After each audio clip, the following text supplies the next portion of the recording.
made it clear that I'm not going to be providing any of that information.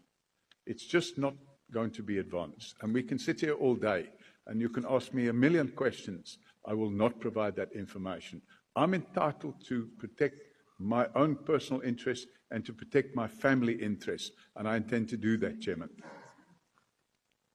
He can't say to us, we can't ask him anything about things that happened before 19. What if the business you are talking about started engaging in wrongdoing before 1990 and is still doing the same thing now and want to refer back to where it started? What if there is an allegation that you are handling certain activists of the liberation movement that happened before 1990? And that's why you've got certain relationship you have with them today. So it cannot be correct, and that has got nothing to do with criminality.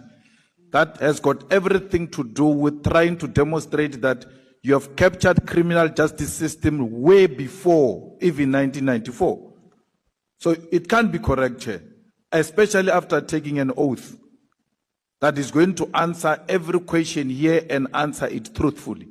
And therefore, we need to make it very clear as a committee that is going to answer every question presented before him here.